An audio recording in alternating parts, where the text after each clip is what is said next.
So, people, the season is over. Arsenal, unfortunately, not quite able to win the Premier League title. You could argue that maybe it was over a few weeks ago after that Aston Villa game. We've been relying on favours, and we didn't get that favour, unfortunately. West Ham were beaten 3-1 by Manchester City. I think we all expected City to win that game. There was a little bit of hope at 2-1. It fizzled out real quick.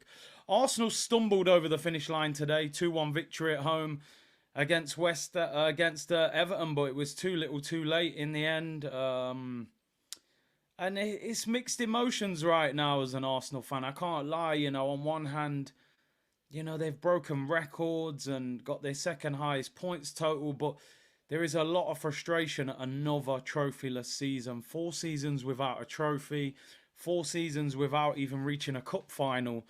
And you just sort of think, with the team being as good as it is, I know, yeah, maybe the Champions League not quite ready, weren't quite ready to overcome City in the league, but why are we not winning silverware? And what needs to change next season? We need to go into the market and be ruthless moving forward. If we look purely at today, wasn't a great performance against Everton. I thought Everton played pretty well. Sean Dyche, they defended the edge of the penalty area. They got themselves forward on the counter attack. I thought Onana had a great game in midfield with them driving runs, and they hit the post as well. They scored. We got back, we equalised with Tomiyasu, good finish. Havertz gets the winner at the end. I'm not sure if Odegaard passed it or it was a miss-hit, but Havertz got his 13th league goal. And he went to a VAR check for a handball on Jesus, but I think because his arm was in a natural position and he was turning his head because he thought he was going to get kicked, Michael Oliver decided to let the goal stand, and the goal stood him.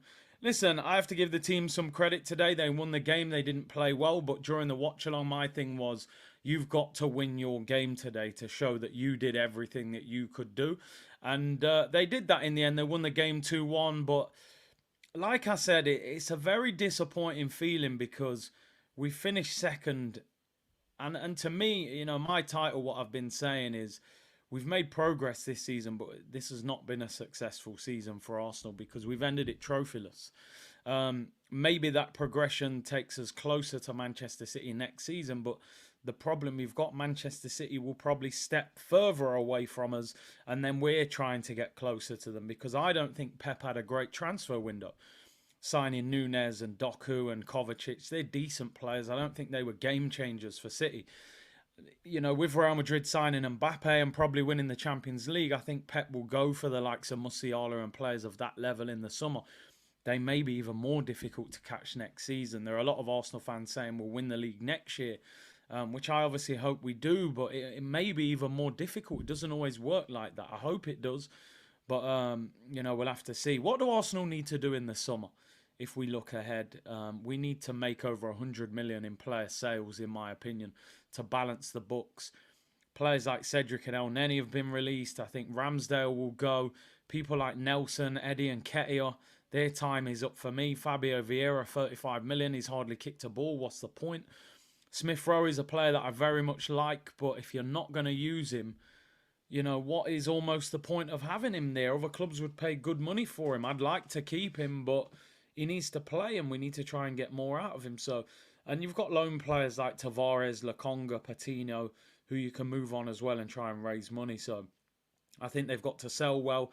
That will put pressure on Edu. He hasn't sold that well, apart from the odd one like Balogun and those sorts of deals. And then we've got to spend big and be ruthless. What does this team need?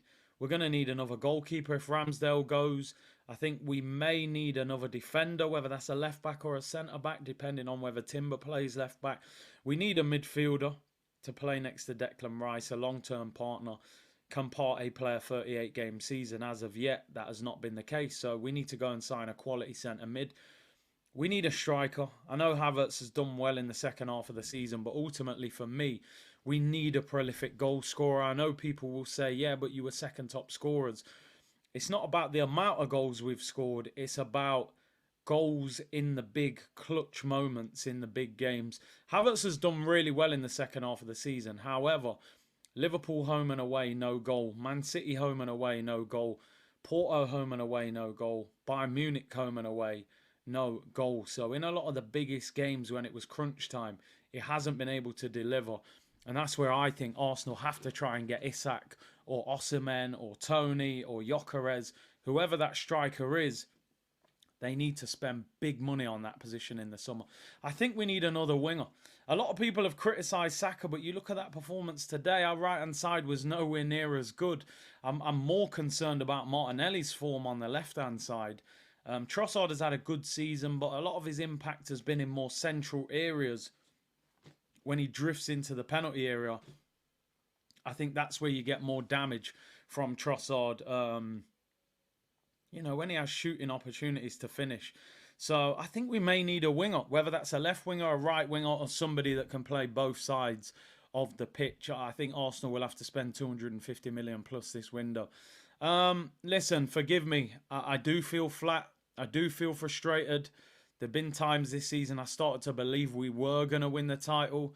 People said I overreacted with the meltdown after Aston Villa. I think ultimately you're looking at that Villa game now going, that could be the game where the title slipped away from us. I know we've lost other games, Fulham and West Ham and Villa away from home, but we still had it in our control. Villa at home was the game where it slipped out of our hands and City had control. Relying on Tottenham, relying on West Ham was always meaning that we'd done something wrong. I think ultimately, look, the team have to look at what they've done well. They've scored a lot of goals. They've conceded very few goals, but it hasn't been enough. Manchester City have set such a high standard. We can't complain about it. We have to deal with it and overcome them. As I said, when Wenger turned up in England, Ferguson was dominating English football. Wenger found a way to overcome him. When Mourinho turned up, he found a way to get past Ferguson, and Pep came here and started dominating this league as well. Klopp's won, 8-9 trophies since he's been in England in that time. So there are possibilities to still win trophies while Pep's here. Frustrating, disappointing. I want to see this club lift silverware, win trophies. It's not all Arteta's fault. Some of it stems from what Wenger did in the latter years, Emery, and then Arteta. Some people think his job should be under pressure. Some people think you've got to give him another year. But he will be at the club next season. I think he'll actually get a new contract. He has a year left. And from what Josh Kroenke's been saying, they want to keep him. But this football club has to start being ruthless now. Sell players that aren't good enough. Buy top quality. Go and win trophies. No more PR. No more progress. You got to lift silverware now. Other clubs are lifting silverware who aren't even as good as Arsenal. So it's our time. You never forget the feeling of winning a trophy as a fan. I think we're due that now. 5th season next year. There has to be silverware. Big up to everyone who supported the channel this season. Really appreciate your support. Today's game was disappointing. We got a little bit of false hope from West Ham. It wasn't enough, and we left it too late. Listen, congratulations to Manchester City. 4 Premier League titles in a row. Never been done. History in the making. Pep continues, and they will only get stronger. We've got to get stronger with them and try and overtake them. Thank you very much for supporting the channel. Subscribe if you're new. Hit me up in the comments. Let me know what you think, and take care, and I'll see you all soon, people. Bless.